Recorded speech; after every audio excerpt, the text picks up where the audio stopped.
Assalamualaikum warahmatullahi wabarakatuh. Welcome back to my YouTube channel.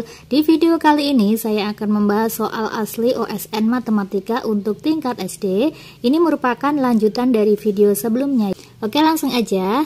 Jumlah keliling suatu persegi dan suatu persegi panjang sama dengan 3 kali suatu segitiga sama sisi. Diketahui panjang sisi persegi dan segitiga sama sisi berturut-turut adalah 12 cm dan 10 cm. Jika lebar persegi panjang adalah 3 cm, maka perbandingan lebar dan panjang dari persegi panjang adalah, oke, berarti di sini ada 3 bangun ya, yaitu persegi, persegi panjang sama segitiga sama sisi. Oke, kita jabarkan satu persatu ya. Jadi di sini kan ada persegi. Nah, persegi itu kan keempat sisinya sama. Panjang sisi persegi dan segitiga sama sisi berturut-turut adalah 12 dan 10. Berarti sisi persegi adalah 12 cm. Sisinya yaitu 12 cm. Nah, berarti kita bisa mencari keliling dari persegi. Keliling dari persegi rumusnya yaitu 4 kali sisi. Berarti 4 kali 12 yaitu 48. Sekarang ada segitiga sama sisi, segitiga sama sisi. Kalau segitiga sama sisi berarti ketiga sisinya sama ya. Segitiga sama sisi di sini sisinya adalah 10 cm. Sisinya yaitu 10 cm. Berarti kelilingnya berapa? Karena sisinya sama, berarti kan sisi tambah sisi ya. Karena sama berarti sama aja dengan 3 kali sisi. Berarti 3 kali 10 berarti 30 cm. Lanjut untuk bangun yang ketiga, yaitu ada persegi panjang. Persegi panjang. Nah, di sini diketahui persegi panjang lebarnya yaitu 9 cm. Lebarnya yaitu 9 cm. Sedangkan panjangnya itu belum diketahui ya, bisa kita tulis P cm. Berarti untuk menghitung kelilingnya, keliling dari persegi panjang rumusnya yaitu 2 kali panjang plus lebar. Jadi 2 kali panjangnya yaitu P, lebarnya yaitu 9. Jadinya 2P ditambah 2 kali 9, 18. Nah, kemudian ya kita lihat pernyataannya. Di sini dibilang bahwa jumlah keliling suatu persegi dan suatu persegi panjang sama dengan 3 kali keliling segitiga sama sisi. Berarti persegi sama persegi panjang kita jumlahkan. Berarti keliling persegi ditambah keliling persegi panjang itu sama dengan 3 kali keliling segitiga gitu ya. Persegi itu kan kelilingnya 48 tadi, 48. Persegi panjang kelilingnya itu 2P plus 18 sama dengan 3 kali keliling segitiga, 3 kali 30. Sekarang kita jabarkan. 48 tambah 18 yaitu 66 ya. Jadi 66 ditambah 2P sama dengan 90. 2P sama dengan berapa? Ini pindah ruas, 90 dikurangi 66 yaitu 24 sehingga P ketemu 12. Yang ditanyakan di sini adalah perbandingan lebar dan panjang dari persegi panjang. Lebar dibagi sama dengan lebarnya tadi 9 ya, 9 banding P-nya yaitu 12. Nah, ini bisa kita perkecil nih, sama-sama dibagi 3. 9 bagi 3 yaitu 3, 12 bagi 3 yaitu 4. Berarti perbandingannya yaitu 3/4. Jawabannya yang C. Nomor 2, panitia pentas seni membutuhkan 2 orang bagian perlengkapan dan 2 orang bagian sekretariat. Jika terdapat 3 calon anggota bagian perlengkapan dan 4 calon anggota bagian sekretariat, maka banyak susunan anggota berbeda yang dipilih adalah.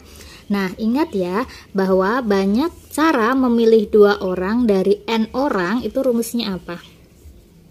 Ya, jadi yang perlu kita ingat dari kasus ini adalah banyak cara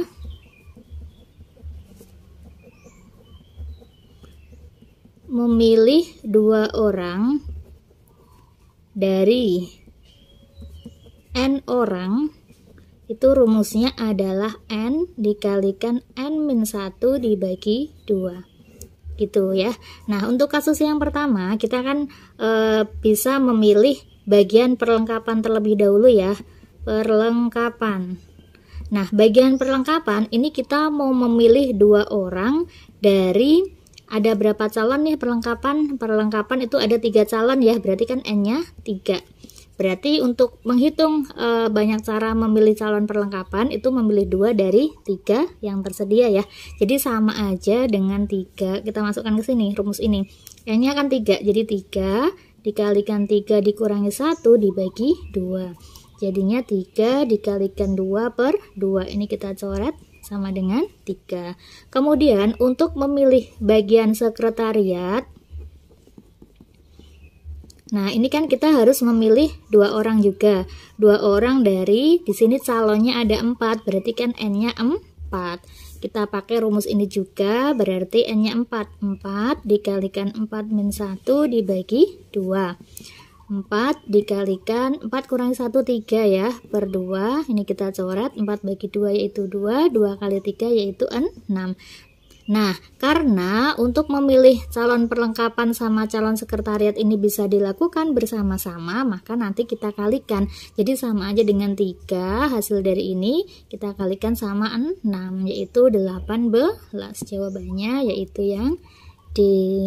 Nomor 3, perhatikan 3 untai balon yang disusun sebagai berikut. Jadi di sini ada balon 1, 2, 3, 4, 5, 6, 7, 8, 9. Setiap balon akan diledakkan dengan syarat tidak boleh menjatuhkan balon yang lain. Jadi artinya kita nggak boleh meledakkan 8 dulu, nanti kan 9 jatuh ya, nggak boleh. Jadi harus berurutan. Dan untuk meledakkan balon berikutnya harus berbeda untaian. Jadi artinya setelah meledakkan yang untaian ini nih, kita nggak boleh langsung meledakkan ke 8 ya, tetapi harus pindah, bisa ke 7 atau ke 5. Banyak cara agar balon nomor 6 diledakkan pada urutan kelima adalah, nah di sini banyak cara agar balon nomor 6. Balon nomor 6 kan ini ya, itu diledakkan pada urutan ke-5 ya, ke-5. Nah berarti gimana nih? Oke, kita lihat syaratnya lagi ya. Tadi syaratnya kan dia tidak boleh menjatuhkan balon lain. Berarti logikanya nanti untuk balon ke-6 sama 8 sama 9 ini kan dia tidak boleh berurutan. Ya enggak, karena ini kan dia harus ke-5 nih. Jadi kan nggak boleh 8 sama 9 ini diledakkan pada urutan ke-4 sama 3. Jadi dia harus silang. Maka logikanya balon ke-8 harus diledakkan pada urutan ke-3. Ya kan? Sedangkan yang ke-9 ini harus diledakkan pada urutan ke-1. Kemudian untuk urutan yang kedua sama urutan yang keempat itu kita nanti ngambilnya dari sini ya. Urutan yang kedua dan keempat. Gitu. Berarti gimana nih? Berarti kan kita ambil yang urutan ini dulu ya. Berarti banyak caranya. Yang ke-1 kan 9 nih, 9. Kemudian yang kedua itu kan boleh 7, boleh 5. Kita ambil misalkan 7 dulu ya. 7, kemudian yang ketiga kan 8, kemudian ini 7 tadi sudah kita ledakkan, berarti boleh kita ledakkan 4 atau 5 ya. Kita ambil misalkan yang 4 terlebih dahulu deh, 4 baru 6 gitu ya. Nah kemudian bisa lagi 9, habis itu kemudian 7, kemudian 8. Nah tadi habis 8 kan 4. Nah ini boleh kan kalau misalkan yang kita ledakkan adalah balon kelima ya, jadi 5, kemudian baru 6 itu. Nah kemudian bisa juga 9 dulu, balon ke-9 ya, urutan yang kedua 5 boleh ya, 5, kemudian 8, kemudian 7, kemudian 6, atau 9 dulu, kemudian ke-5, kemudian ke-8, kemudian ke yang belum 2 ya, berarti ya 2, kemudian 6. Berarti ada 4 cara untuk meledakkan balon tersebut. Jawabannya yaitu yang A. Nomor 4, berapa banyak bilangan ganjil 9 angka A, B, C, D, E, F, G, H, I berbeda yang tersusun dari angka 1, 2, 3, 4, 5, 6, 7, 8, 9 sehingga D plus E plus F sama dengan 10 ya. Nah di sini syaratnya dia kan harus bilangan ganjil. Kalau bilangan ganjil berarti satuannya itu harus ganjil, berarti si I-nya, I di sini dia harus ganjil, I dia harus ganjil. Kemudian syarat lainnya yaitu D ditambah E ditambah F itu harus 10 gitu. Nah, sekarang kita uraikan per kasus ya. Kita uraikan per kasus karena I-nya ganjil, kita cari untuk I sama dengan 1 dulu deh. Kalau I-nya 1 berarti DEF itu apa?